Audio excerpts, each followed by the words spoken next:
أعوذ بالله من الشيطان الرجيم. بسم الله الرحمن الرحيم. الرحمن علم القرآن خلق الإنسان علمه البيان. الشمس والقمر بحسبان والنجم والشجر يسجدان والسماء رفعها ووضع الميزان ألا تطغوا في الميزان وأقيموا الوزن بالقسط ولا تخسروا الميزان.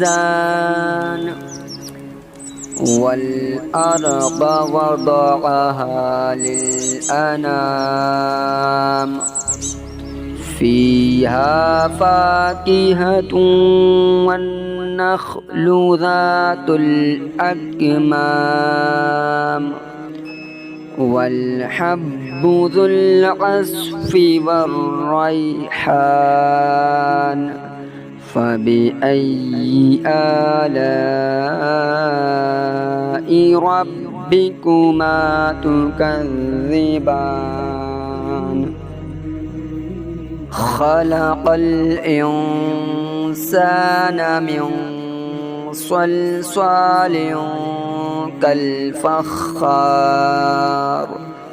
وخلق الجان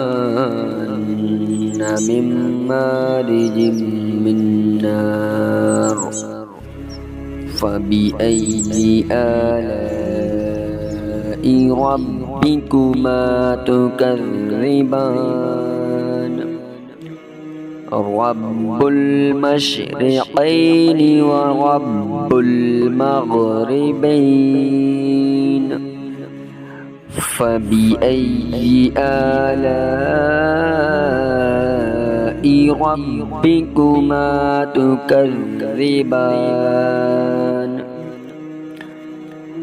مرج البحرين يلتقيان بينهما برزخ لا يبغيان.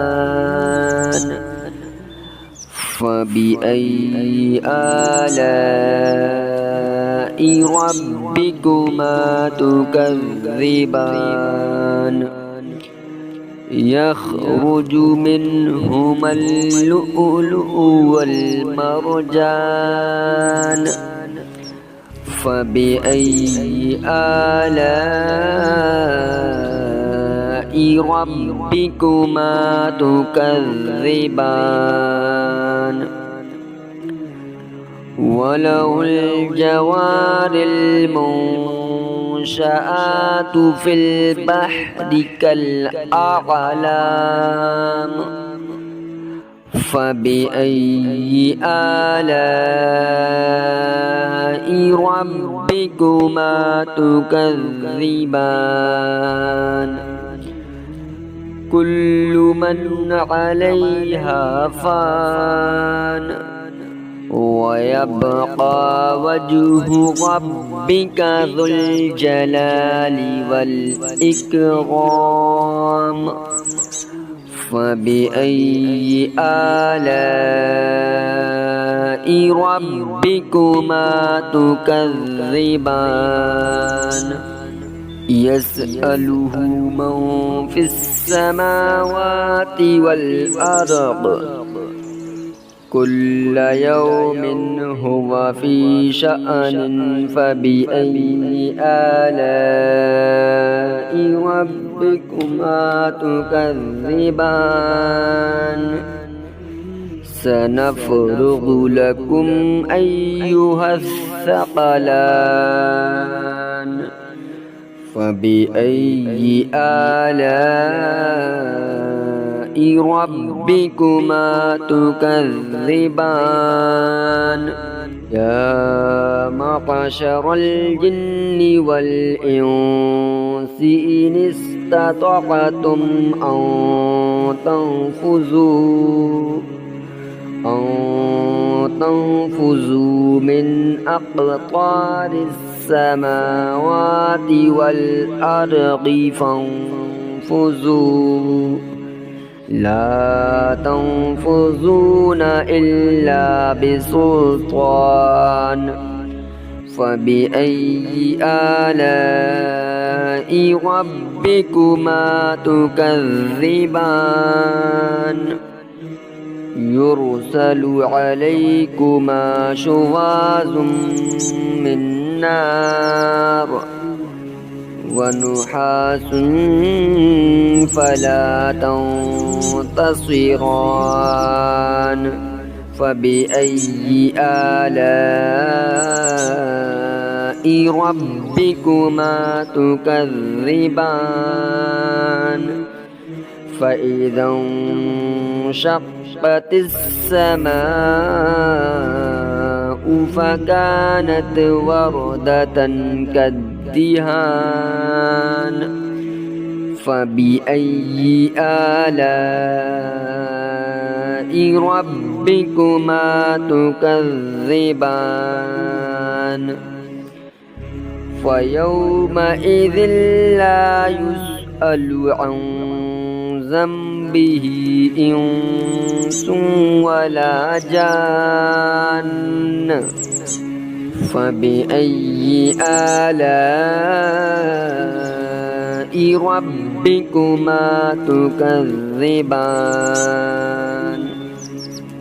يعرف المجرمون بسيماهم فيؤخذ بالنواصي والأقدام فبأي آلاء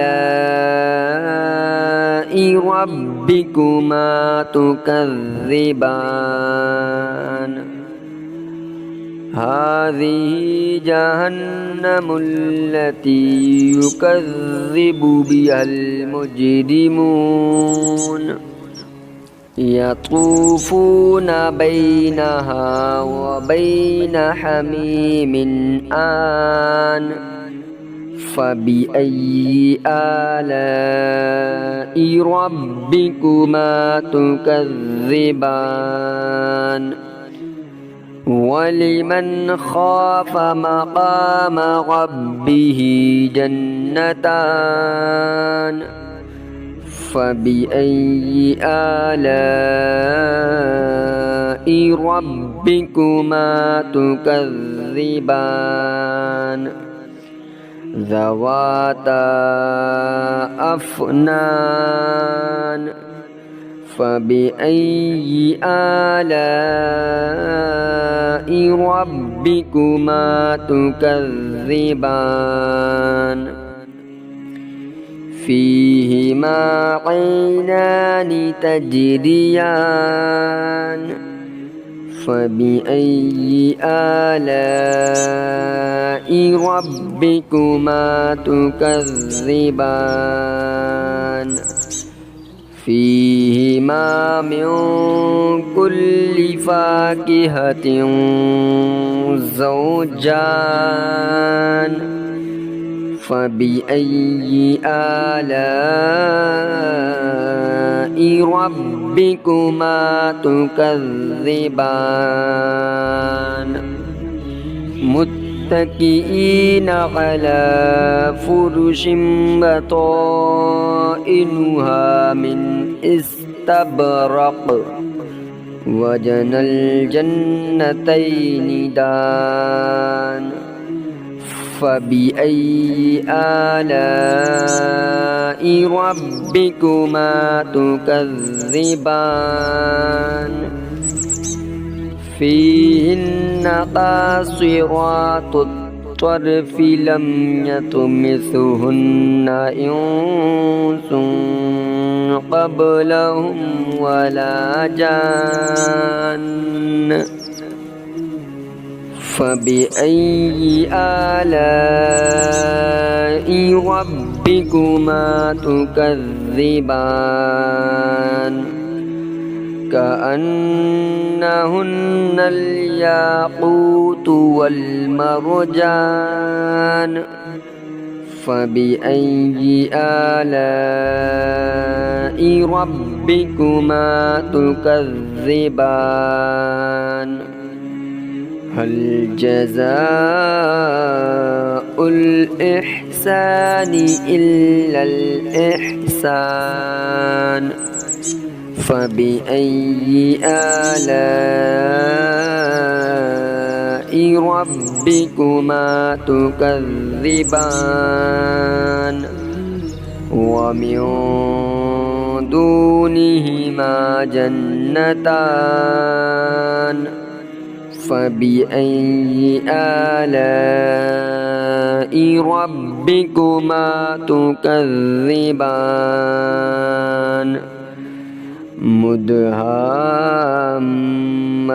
مدهامتان فبأي آلاء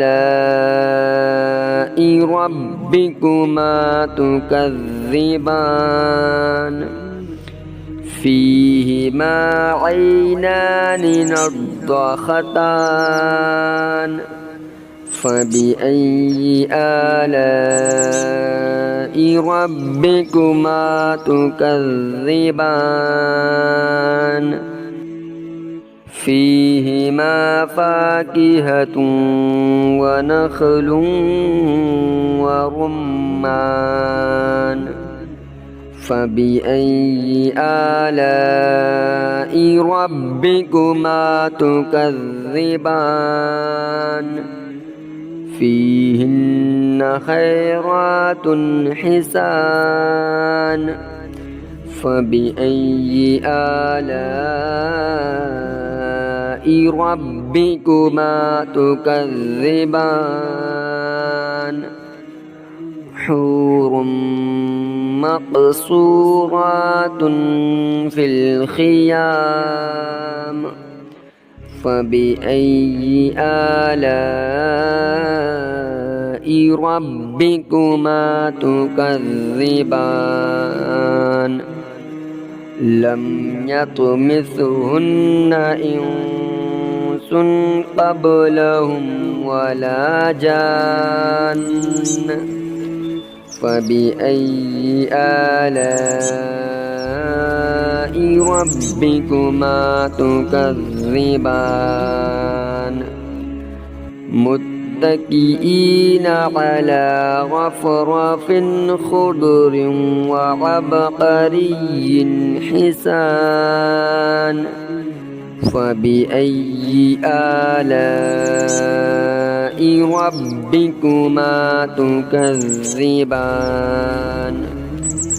تبارك اسم ربك ذي الجلال والإكرام صدق الله العظيم.